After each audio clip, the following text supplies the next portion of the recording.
Vendredi 11 novembre, mesdames, messieurs, bonsoir. Merci de rester fidèles à Women First TV. Tout de suite, le flash de l'information. Clôture de la deuxième conférence sur la masculinité positive, susciter une prise de conscience, mais également agir contre toute forme de violence à l'endroit des femmes et des filles. Ce sont les paroles du chef de l'État Macky Sall prononcées à l'occasion de la deuxième conférence sur la masculinité positive qui s'est terminée hier. Une rencontre qui s'est tenue à Diamniadio pendant 2 jours, occasion pour le chef de l'État de se prononcer sur les violences sexistes qu'il a qualifiées d'une pratique d'un autre âge. Selon lui, aucune religion, loi, règle sociale ne fait l'apologie de la violence contre un être humain et il ne saurait y avoir de fondement légal ou moral sous quelque forme que ce soit. Un discours qui vient à son heure pour rappel.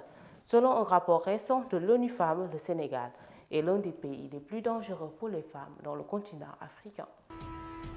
240 sur 1400 adolescentes ont déclaré avoir subi des violences basées sur le genre. Ceci est le résultat d'une étude de perception pour la mise en place d'un modèle national de prise en charge des victimes et survivantes de violences basées sur le genre. Ce résultat, divulgué hier durant la journée de clôture de la mise en œuvre du projet IRA, Informer, accueillir, héberger et resocialiser, organisé par l'Université Gaston Berger à la Maison de la Presse. L'enseignante chercheuse à l'Université Gaston Berger, Dr Pendeba, a déclaré que ce projet est un processus à 3 phases. L'étude du problématique, le discernement des concernés, la mise en œuvre du programme adapté et l'application de ces programmes qui prendront en compte l'aspect hébergement qui est incontournable. Elle a tenu à préciser que cette co-construction est en passe de créer des solutions robustes pour les acteurs. Dans l'actualité internationale, retrait des soldats russes à Kherson, la Russie a déclaré avoir achevé sa retraite dans la région de Kherson suite à la déclaration de retrait des troupes effectuée ce 8 novembre par le ministre de la Défense russe Sergei Shoigu. Kremlin a finalement tenu promesse. Une annonce a été faite à 5 heures de Moscou pour préciser que le déploiement de l'armée russe sur la rive gauche du fleuve Dnepr a été achevé. Toujours selon l'annonce, la Russie n'a subi aucune perte en vue humaine. Pour rappel, Kherson fait partie des 8 régions ukrainiennes annexées par la Russie depuis septembre 2022. Accueil de migrants, le temps monte entre la France et l'Italie. 4 bateaux d'ONG contenant des migrants ont poireauté pendant 3 semaines à la recherche d'un port pour accoster en Italie en vain. Contrairement aux conventions internationales et aux accords européens, l'Italie avait demandé un tri sélectif pour accueillir les plus vulnérables.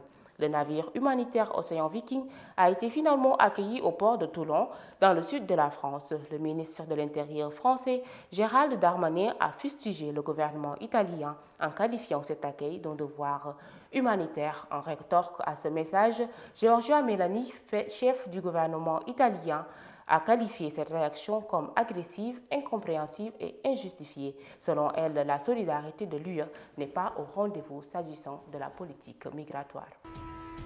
Nous continuons cette actualité avec la page Sport Handball féminin. Le Sénégal doit rencontrer la Côte d'Ivoire aujourd'hui. Le Sénégal qui a battu le Madagascar sur un score de 40-9 à l'ouverture du 25e championnat d'Afrique des Nations féminines de handball disputera son deuxième match aujourd'hui face à la Côte d'Ivoire. Le sélectionneur de l'équipe nationale, Yassine Massaoudi, a déclaré sa satisfaction face à la presse. Il compte sur la capacité d'adaptation, la force de défense et l'enthousiasme des Lions pour arracher la victoire à l'équipe ivoirienne plus expérimentée que le précédent adversaire. Mondial 2022, Sadio Mané sur la liste des joueurs convoqués. Saliou Ciss à l'attente. La liste officielle des Lions convoqués pour Qatar 2022 a été publiée aujourd'hui par le sélectionneur national. Aliou Cissé a convoqué Sadio Mané qui est blessé depuis mardi. Pendant que les Sénégalais plantent dans le doute, le sélectionneur qui semble plus informé a inscrit le numéro 10 sénégalais sur la liste tant convoitée. Saliou Ciss, qui est toujours son club, est en marge. Selon Aliou Cissé, c'est l'une des décisions les plus douloureuses qu'il a eu à prendre. Cependant, un joueur sans club ne remplit pas les critères de sélection, a-t-il expliqué. Il espère néanmoins pouvoir le retrouver quand sa situation évoluera. C'est l'actualité sportive qui donne un terme à ce rendez-vous de l'information. Nos programmes continuent sur womenfirsttv.com. Quant à moi, je vous donne rendez-vous la semaine prochaine pour un autre flash. D'ici là, portez-vous bien et bonsoir.